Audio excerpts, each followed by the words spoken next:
You found it. Your home for the best content on your favorite team, the Fighting Tigers of LSU. Do us a favor, subscribe to the channel, leave your comments below, and be sure to smash that like button.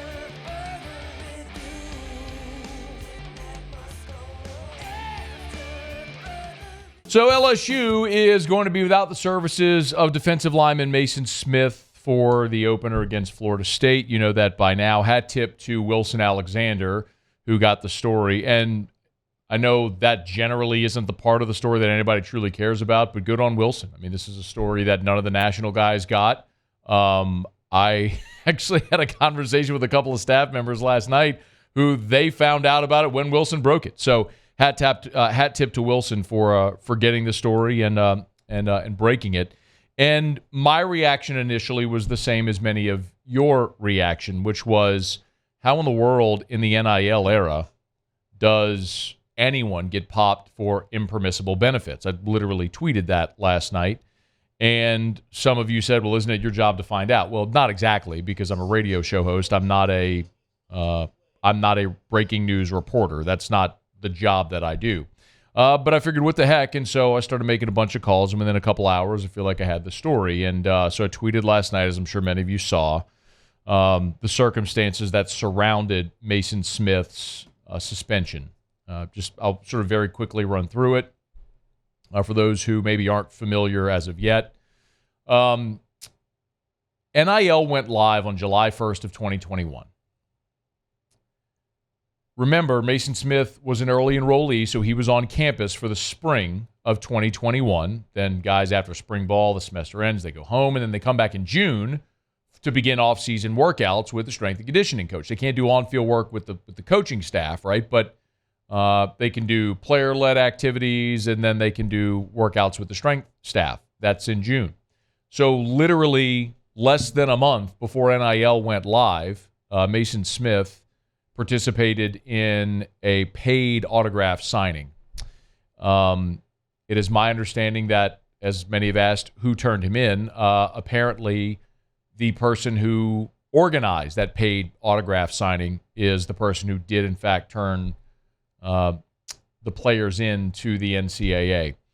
So the NCAA went through their process. LSU, Maason Smith cooperated with the proceedings, and ultimately a one-game suspension was levied against Maason Smith. And as we know, Maason Smith tore his ACL last year, so he was unable to serve the suspension a year ago.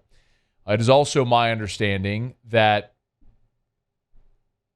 there was no contact from the NCAA regarding this matter for some time until this summer. And maybe Maason Smith even believed, probably naively, a bit of naivete, that maybe they forgot. I don't know. But LSU was made aware from the NCAA earlier this summer that Maason Smith would have to serve the suspension for the season opener.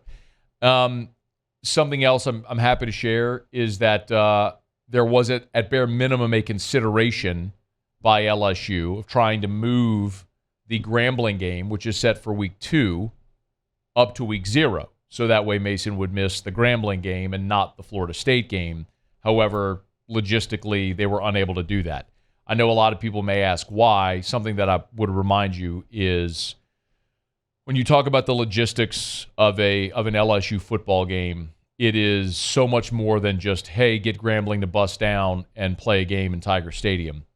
You have to stock bathrooms. You have to stock concessions. You have to have police available around campus and all day. You have to have ticket takers and concession workers and parking attendants.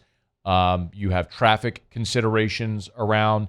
You have hotel considerations as well around the city. There are so many things logistically involved in putting on an LSU game day. We all should know this by now, considering how many games have had to be altered or were nearly altered because of various storms or other reasons over the years. What I don't know the answer. I'm telling you flatly what it was, but there was consideration to moving Grambling to week 0 to try to have Maason Smith serve that suspension instead of the Florida State game. That was not possible. It is my understanding that Brian Kelly and Maason Smith had a meeting this past weekend, and the plan was going to be for Maason Smith to sit, and the public-facing story was going to be that they were letting Maason Smith get healthier still. We know 2 Saturdays ago, when there was media availability in 11-on-11 drills, Maason Smith was injured, stayed down on the field, and he hasn't participated fully since then, and so that was going to be sort of the public story. And then Wilson Alexander broke the story, and then we've sort of figured out a lot of the details since. So that's where it stands as of right now. Some may ask, well, why wouldn't LSU be forthcoming with this? The very obvious answer is you don't want to embarrass the player. This is an embarrassing thing. Maason Smith at the time was a young guy. He was just out of high school. He was about to start his first semester in college. And now here you are, more than 2 years removed, and to have to go sort of relitigate this or have this story unearthed for the first time in 2 years. It's very common that coaches try to protect their players whenever they're faced with something negative. So I can totally understand and appreciate Brian Kelly and LSU collectively sort of taking the tact that they did with this story. So Maason Smith is going to miss the Florida State game, and it's so wild because it feels like rarely does a season go by where there isn't some kind of drama coming out of the summer before week 1. And unfortunately, that looks like that's happening. If it was, a suspension before an opener, if it was Derek Stingley missing the opener because of the medical situation that he had back in 2020, if it was Christian Fulton when we learned right before the opener back in 2017 that he was suspended and unavailable,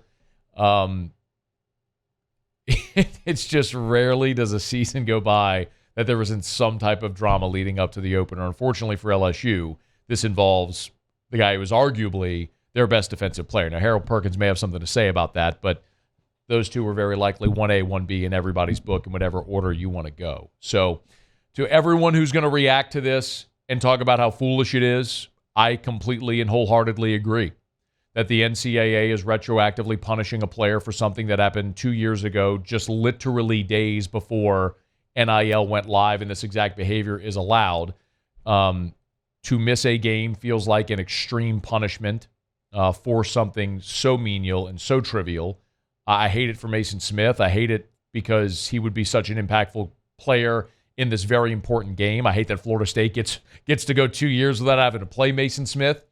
The flip side of it is that I also understand to a degree that, yes, a rule was broken when it was still a rule, and it's been litigated. Now he's going to serve a suspension for that. So Maason Smith out for the game against Florida State in the opener against or down in Orlando. He will be eligible to return week 2 against Grambling, and LSU will have him for the remainder of the season. So hopefully they get down to Orlando, take care of business without him, and then Maason Smith has a great junior season before he's off to be a very high NFL draft pick and a very wealthy young man. But for LSU, no doubt, massively disappointing news with a giant, literal giant disruptor in the middle of their defense out for a top 10 matchup against Florida State.